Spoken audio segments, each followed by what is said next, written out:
My city is being torn apart. Families are being ripped apart for no reason.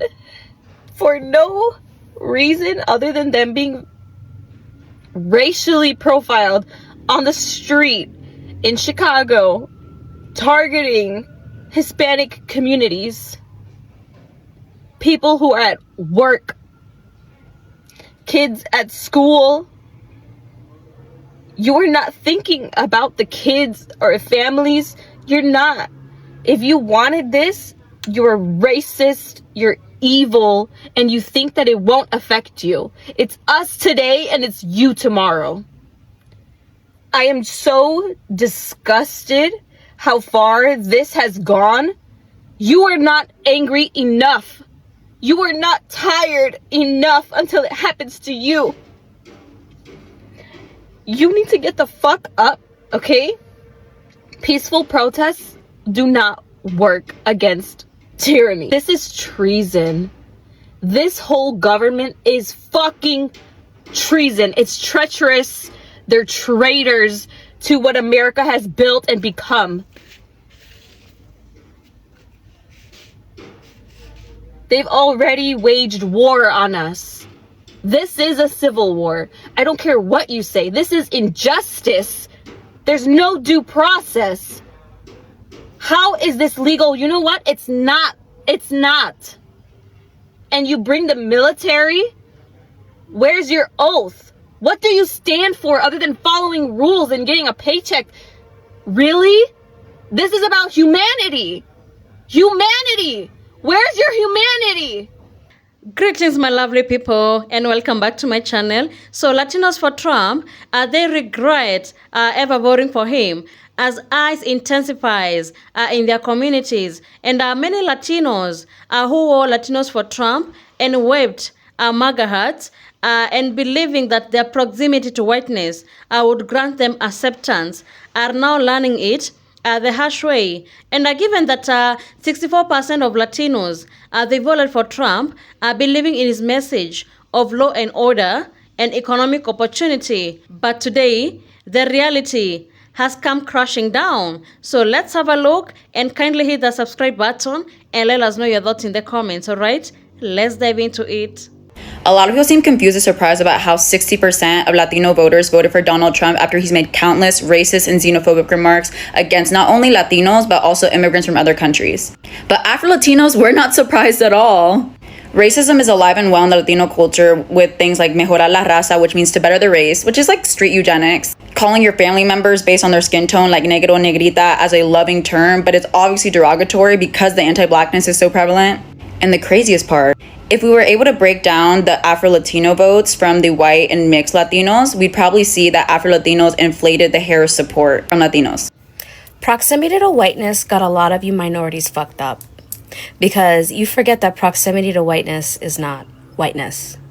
It may grant you access to certain systems and privileges and benefits, but never forget who granted you that benefit and that privilege. And that is a painful lesson. I think in the next coming years, we're going to see the Latinos for Trump really, they're going to learn that in throwing everybody under the bus, throwing your brothers and sisters under the bus, you were also seated in that bus as well. You may have been on the front seat of the bus with all the privilege and whatever, but you were still in that bus. There are certain groups of people who may benefit from their proximity to whiteness, whether they have fair skin, blue eyes, blonde hair, maybe they bleach their hair. Maybe in their respective countries, they are considered white, guerrita, whatever. Y'all forget that in the United States of America, you are not considered white. Nobody is looking at you like you're white. Your last name is Hernandez, Ortiz, Garcia, Rodriguez, Colon, fill in the blank. I don't care if you have white skin, blonde hair, blue eyes. They're going to clock your last name, your accent if you have one. They're going to clock it. We're all clocking it. In the U.S., you will never be considered white. I don't care if you put on that funky ass red hat. I don't care if you scream MAGA 2024, 2028 from the top of your lungs. These people are always going to remind you that you are not white. And so when ICE pulls you over, because we know that they're racially profiling brown people, when they pull you over, how is ICE going to be able to differentiate whether or not you are a MAGA supporting Hispanic or one who illegally crossed the border? How is any of us supposed to be able to differentiate who's who? The answer to that, I'm going to answer my own question, is that they can't. None of us can. There's no differentiating. ICE is literally detaining illegally, I don't know how they're getting away with it, U.S. citizens, naturalized citizens. They're getting away with this shit. They don't care. Even the restaurant owners who voted Trump, shocked that their employees are not showing up to work anymore. They can't get people to work in their funky ass fucking restaurants. I know y'all saw that one lady sitting down with that news reporter saying, oh yeah, I voted Trump, but didn't think it would affect me. And that's really the key. That's really the tea. You guys don't think it will affect you. And that's the funny thing about throwing everybody under the bus. You forget that you're also seated in that same fucking bus. It's because y'all think you're better than everybody. And that's the problem with being a minority in this country. The model minority, the token minority, the token blank. You put in whatever race, ethnicity you want to put in. Whoever gave you that tokenship can always take it right up under you and take it away from you. That's the funny thing about being put on a pedestal. Whoever puts you on that fucking pedestal can always take it from you. This Latino is very upset. That's because he voted for Trump, thinking, as he says, that the Trump administration was going to be better for our economy. The problem is, he's a business owner. He owns a detail shop.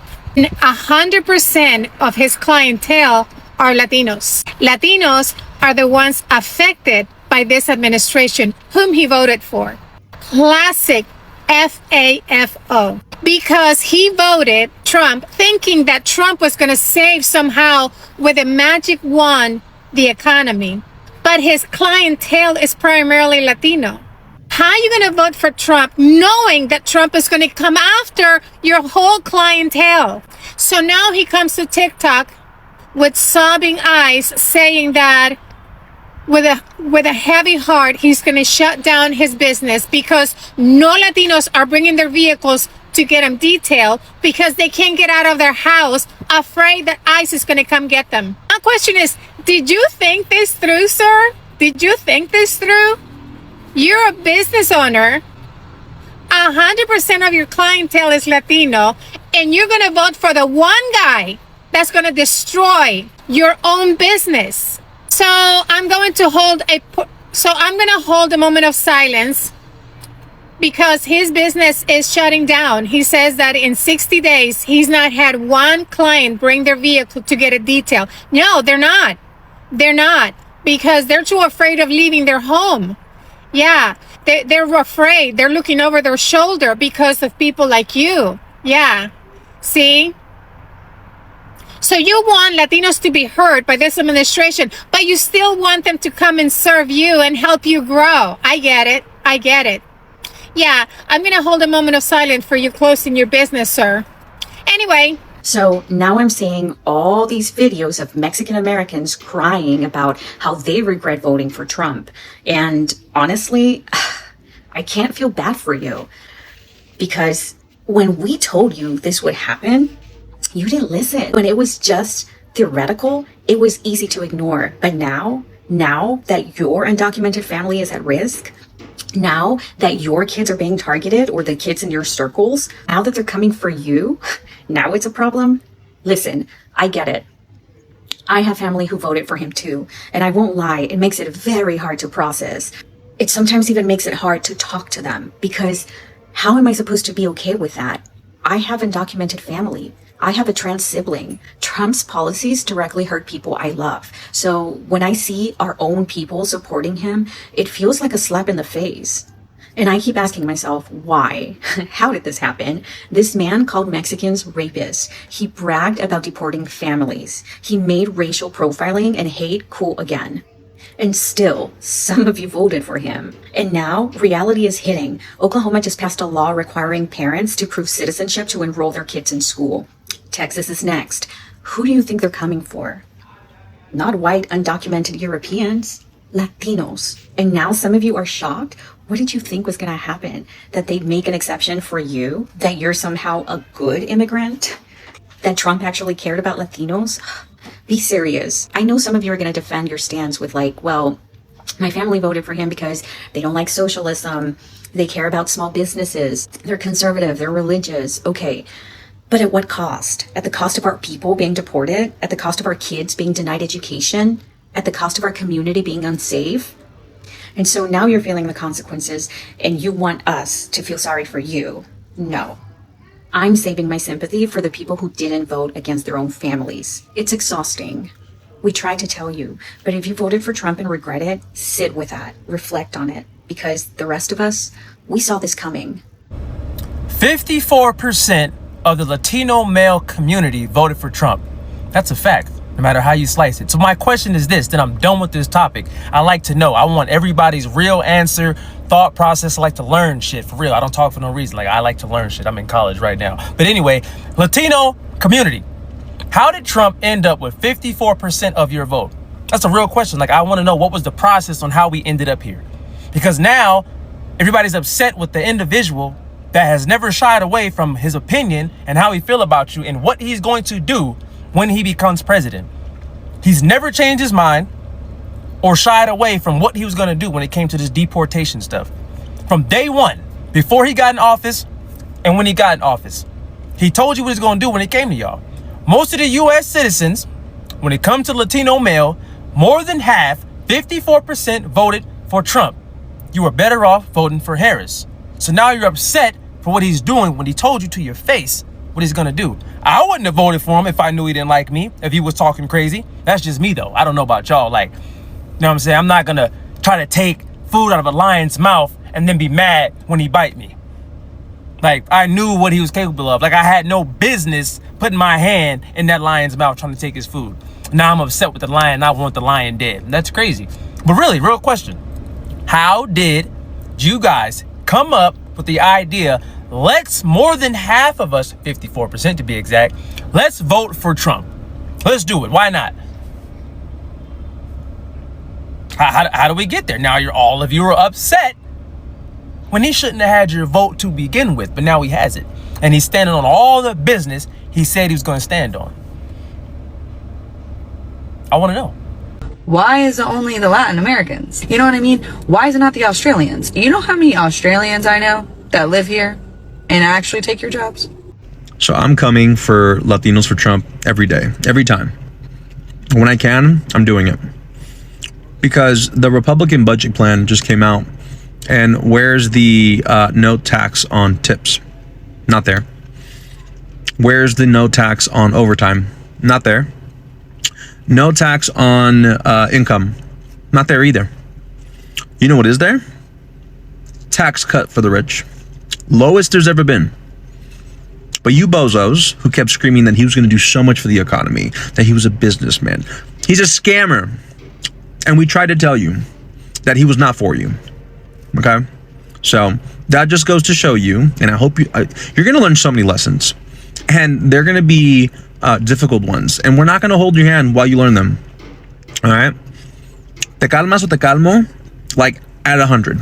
So you guys enjoy this. Have fun with that. To the Latinos that voted for him, you will never, and I repeat, never be white. You will never be accepted as one of them, and you certainly are not exempt from the racism that is this racist ass regime. When that lady put in her post, alligators' lives matter, and she mentioned a number, that number being 65 million. Do you know how many Latinos are in the United States? Approximately 65 million, according to the U.S. Census Bureau. Approximately 60 plus million people. So guess what? They weren't just talking about the illegal immigrants, because data actually says that there are 10 to about 12 illegal, undocumented folks in the United States. They're talking about you. They're talking about people like us, because we are not exempt from the racism that is rooted in what these people believe in, and frankly, the foundation of this country that was built on the stealing of land from indigenous people by immigrants that came here from Europe. But when you think that you are better than an immigrant because your family came here the right way, remember that this land was actually stolen from day one. So when you think that you are better because you're second generation or third generation because you've been an American for a longer amount of time, I hope that you never have to experience a time where you have to flee a country for your own safety or that of your family. So when you think that you are somehow not going to be affected by any of this, when you think that you don't have to care, what happens if you are next? What happens if it's someone that you personally know? And I know already, because we've seen it. We've seen the clips of people that supported him, diehard supporters that are now crying on the news because their family members are getting deported and they thought that they would never be impacted. You see, in this country, so many people lack empathy. They are unwilling or somehow unable to think beyond themselves, and then we run into these situations. Wake up! The proximity to whiteness isn't serving you, and it's not serving the community. You have to recognize what is happening, because ultimately, they're not just going after criminals. And all of this is connected to so many things that impact our community and frankly are holding us back, like anti-blackness and colorism and internalized racism. And if you think that these are woke words, look them up and you will realize what exists, what has existed in our community for a very long time. And I say all of this because there are so many people that have fallen to the false prophets of the world, and I need us as a community to come together and wake up. This should be a wake-up call, and not just for Latinos, but for all minority groups in America who like aligning themselves to whiteness, because they believe that proximity to whiteness will somehow protect them from discrimination, because history has shown us time and time again that proximity to whiteness doesn't equal protection from Black conservatives who believe that systematic racism was exaggerated, to Asian Americans who distance themselves to other minorities just to fit in, and to Latinos who voted for Trump, thinking that they were the part of the good immigrants, are now learning the hard lesson that racism doesn't ask you who you voted for, It checks your skin color first. And when ICE officers pull you on the streets, they don't ask you who you voted for, They don't ask that. They only see brown or even black, They hear an accent. They look at your last name. That's the first judgment. So that's a prejudice that applies. So this is about recognizing how deep systematic racism runs. Many Latinos, they supported Trump because they believed they wanted stability, they wanted safety and belonging in America.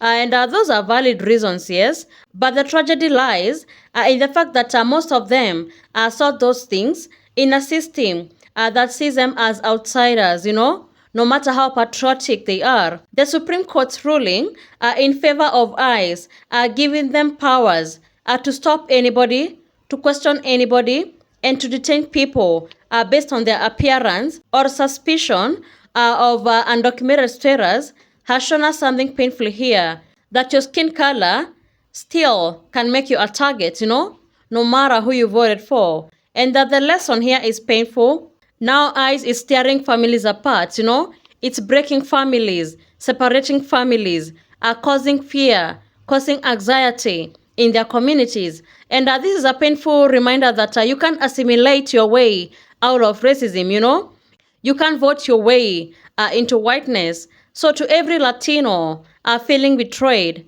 this isn't the time to hide, It is a time to speak up, to reflect, and to unite. It is a time to see that the fight for justice, dignity, and equality isn't about party lines, It's about standing with everybody who's being marginalized, not believing that being different from them keeps you safe, because the system doesn't care who you voted for. It doesn't care about your skin color. They only see black or even brown. So if communities stood together instead of apart, collective power can change the narrative. But most minorities in America, they don't like being united, Some see themselves as special group, proximity to whiteness, distancing themselves from black people. And this is not going to help everybody, As long as you can unite, you can have power and you can change the system and you can change the narrative, all right? So I hope this is a lesson for everybody, for every Latino, for every minority group in America, that proximity to whiteness doesn't equal protection. I hope people are going to make better decisions in future, So thank you so much for tuning in. Be sure to like, subscribe, and share. Have a good one. I'll see you in the next video.